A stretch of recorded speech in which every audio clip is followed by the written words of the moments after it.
are here as we engage on mental health and as we continue to educate our public and to disseminate information on mental health so that everyone may be equipped with the information.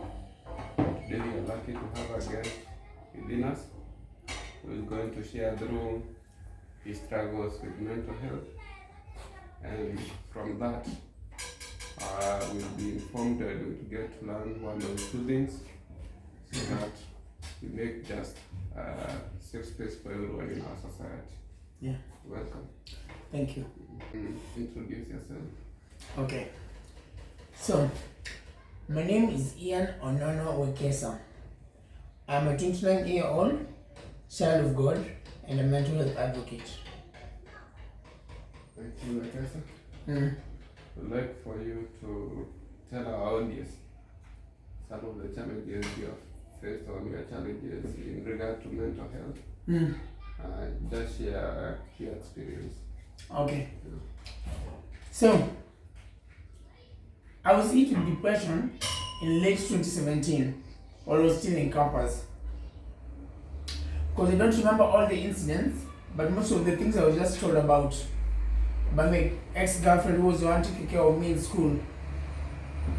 Because back in those days I used to live with her in her room in the hostels. Because we decided that after we had spent a lot of time together during the long holiday, so we decided to move in together and got into school in 2017. And we lived together until December, when she told me that I started doing some crazy things, like stealing ladies' clothes from the hanging lines and hiding them, abusing people in the school streets verbally, and she even told me this time she taking me to the market to buy clothes, and apparently I was trying to remove my clothes in public in order to fit new ones. So after she noticed all these crazy behaviors, she called my mom, who asked her to put me in a matatu to come back to Nairobi. When my mom took me to a hospital in Parklands, who was put under observation. After this observation, the doctors assumed that I had taken drugs. As I came to learn, they usually do that for high school for campus students. They always assume that. So they decided to do a drug test, which my mom was against. But they kept insisting until she caved in and agreed to it. But after they tried to perform the drug test, I immediately became paralyzed in all my arms, legs, and speech. And that is how I ended up being admitted in hospital. So I stayed admitted in hospital for only 3 weeks, because after that the bills had become too much. So I had to be discharged. But the doctors were very wary of me being discharged. They even warned my mom that I could die at home if I go back. But my mom insisted that she'd rather pray for me at home than in hospital. So I was taken back home, was still paralyzed, and laid in the sofa where sofa set could be seen easily. And it is on that sofa I lay for 4 months. Imagine.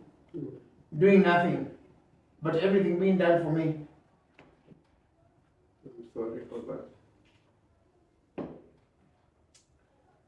But after the 5 months of the sofa, there was a ray of hope. Because I was told that my arms and legs started shaking. My mom noticed that and tried to lift me up to stand. I got all of the standing up eventually. And when I did, I was given the biggest throwback of my life. Because they said I made sure to walk, talk, and use my arms like a child.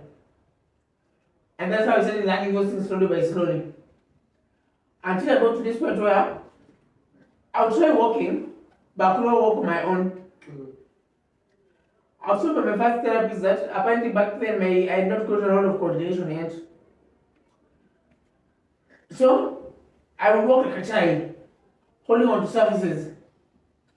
So I did that for a few weeks until one Saturday morning. I remember that morning I was woken up by a WhatsApp message, which was a video posted in my class group. Which was strange because there was no activity in that group for a while. Then suddenly a video was posted, which was very strange of them. So I was very curious to know what the video was about. To the point that even when I pressed it to start downloading, I just sat on the bed watching it download. Till it finished downloading and I pressed play. And in the first few seconds of that video, I was shocked to my bones. Because as the video started playing, I saw all my classmates, most of them never even talked to because I was an introvert, but they were all there in that video praying for my healing. Imagine that loud. I was that shocked. So after watching that whole video, the whole 7 minutes and 28 seconds of it, I just put the phone down slowly on the bed, breathe in heavily, breathe out, then jump out of excitement. When they landed, I was so shocked that they jumped up. I just kept on jumping, screaming out, Naruka, Naruka, Naruka. And that's how I got healed from the paralysis. Yes. That's a great story. Yes. When did you overcome your depression, or what was your experience with the depression? The whole paralysis was the result of the depression. Yeah.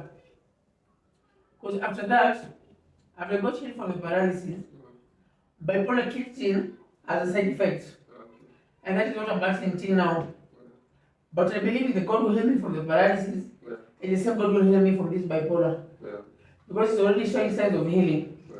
But after I got healed from the paralysis, my memory was not okay. But me, after I saw my therapist for a few months, she told me I'm okay to go back to school. But my mom was cautious about me going back to school because she thought I was not well. But maybe because I had stayed in the house for more than 8 months, I was tired of it. And I needed a change of scenery. So I kept insisting that I want to go back to school. Until she eventually allowed me to go back. And going back to school, I can tell people, I was ready to go to school, but I was not ready for school. You get it? So, going back to school was a real struggle. Because my memory was so off. I cannot study without memory. Because I cannot do exams well. And trust me, I did not do exams well. Because I ended up doing supplementary after supplementary. I remember we even be taking night trips to Eldoret, so I go do the exam the next morning. Reading in the bus the whole night. But when I get to school, I have nothing in my mind. But eventually, by the grace of God, the school allowed me to graduate. And I did that in 2020. Yes. So you graduated the same year? Yes. We didn't graduate, we survived Moi. Moi is all about survival. But then we were in the same school with him, so same graduation year. So can you share with us a few of your experiences and challenges with bipolar? Because a lot of people hear more about bipolar, but they don't know about it. Much about it. So bipolar is a mood disorder. It elevates your moods in either side. Either you'll be extremely happy or extremely sad, you'll be depressed. So for me, it was on the happy side. My moods are always elevated. Because it became elevated the moment God healed me. Because that's when I got hope. Because when I got healed, I dedicated my life to Christ. And trust me, Christ has been with me every step of the way. Me being here is a product of Christ. My living is a product of Christ. And once you know that, once you know the provider of all this, you'll never be sad. And what I know for sure is no situation is permanent.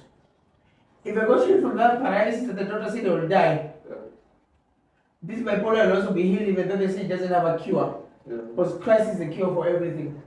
Yes. Thank you. And I'm sorry for some of your experiences, but I'd like you to explain to our audience, as a person who have experienced this, how have you felt about treated you that you may want them not to treat someone else, or you won't want someone else to go through it? Okay. So mental illness, mental illness is an invisible disease. So first of all, people will not believe you because they don't see it. It is not obvious. It's not like you've cut your arm so they can see it, so they just say sorry to you. That's what they will do. But when you tell them I have something in my mind, most of the time they don't believe you. And if they believe you, they choose to judge you. Because Because you maybe people don't call me crazy or drunk because you're talking in a loud voice. Or sometimes even both. So you don't know how a drunk crazy man looks like. But apparently they call me that. But I've come to outgrow it. Because they came to realize people only judge because they don't understand. Either they don't understand or they don't want to understand. Is it ignorance or arrogance? I think it's both. It's both, but for a majority of people, it's more of ignorance.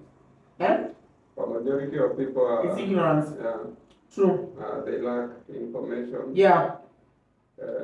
Maybe for those who have received the information, they don't share it. They don't see it as important or viable. They see just like an explanation for anything rather than see the reason behind it.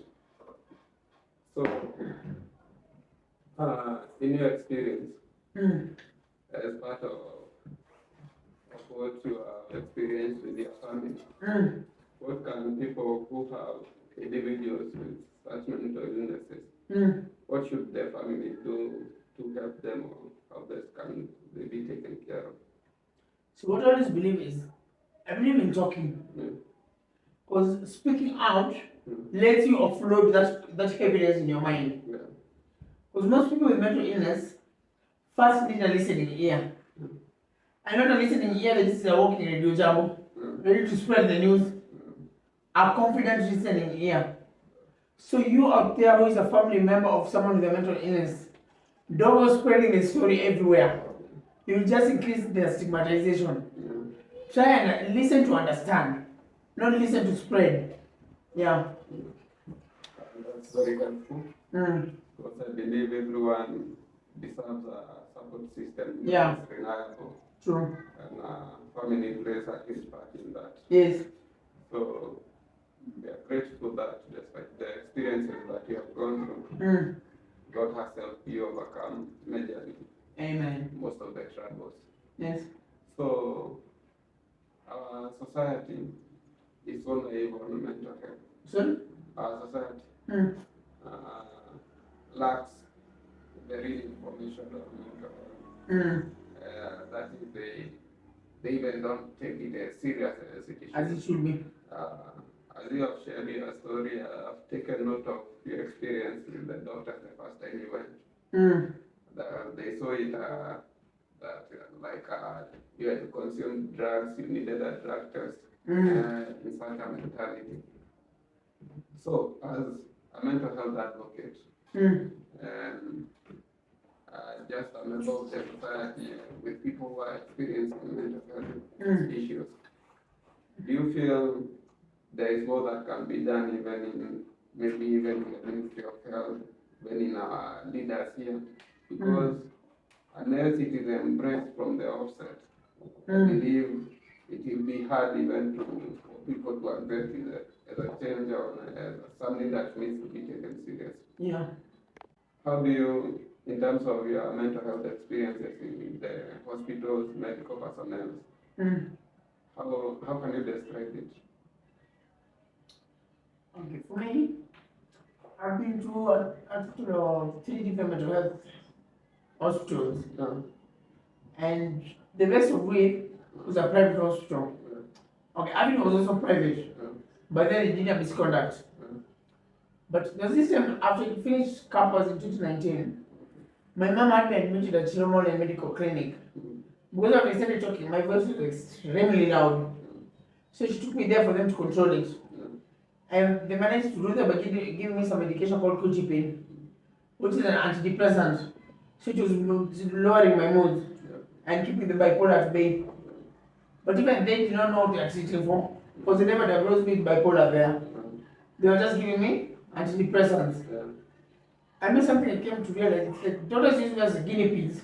Because the hospital where I got diagnosed with bipolar was Kandemi Health Center. And it's the same hospital where I was given an overdose prescription of some medication that caused me to start staggering. And that staggering has gone on getting worse. Until nowadays it even aches. Yeah. So doctors should just study more about these illnesses. and they should test first before they give medication. And mental illness affects people differently.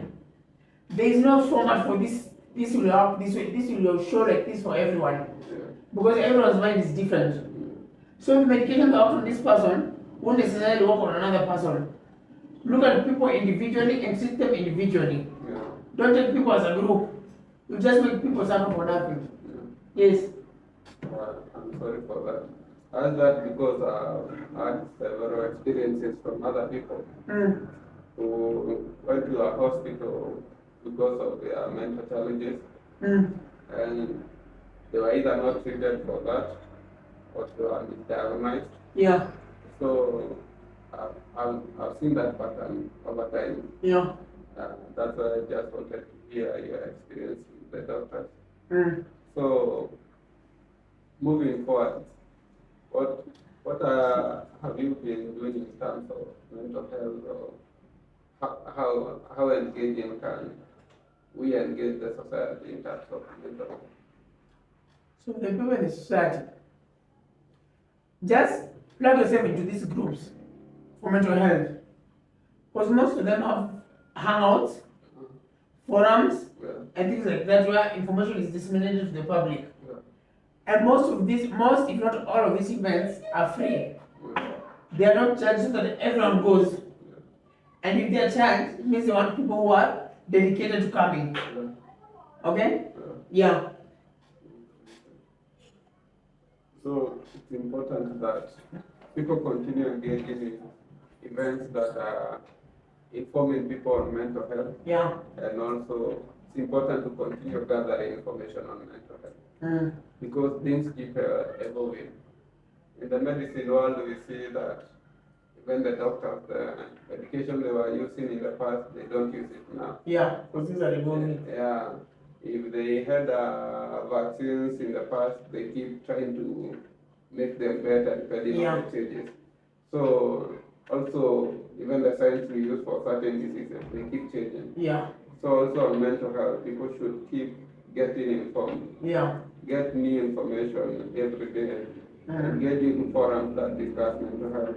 Because by the end of the day, we have people who will need, either you yourself will need it or someone closer to you or a family member. Yeah. So the other question I would like to know, have you engaged on, have you been in a position to see someone with mental illnesses, but he or she has combined them with drug abuse? What is the extent of the extreme nature of such individuals? So drugs make mental illness worse. Because when you have a mental illness, it's like your mind goes into overdrive and fixing itself. Yeah. But when you include drugs into the mixture, the brain stops working on fixing itself. And we're also taking out drugs. Because drugs are not things that are supposed to be in the body. So your body will be fighting to remove them instead of fighting to heal you. So the mental illness will keep growing and getting worse. Case in point, stop drug abuse. That is it. Yeah, thank you very much. That was important because for most people who are experiencing mental disorders, when they try to engage in substance abuse, the results are severe. Yeah. From the experiences we have had in the past, that is no brainer. Yeah. And any individual who has mental illnesses, how they engage in substance abuse, it gets even worse. Yeah. So, thank you very much, Jan, for sharing with us. You're welcome.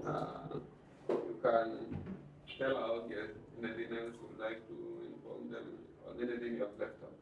You can share. I think I've finished everything. Okay. Yes. Thank you very much for helping us spread the word and continue informing our people. And we hope to engage you in many more forums because we believe we can bring change in our society one step at a time. Amen. Okay, thank you. Definitely.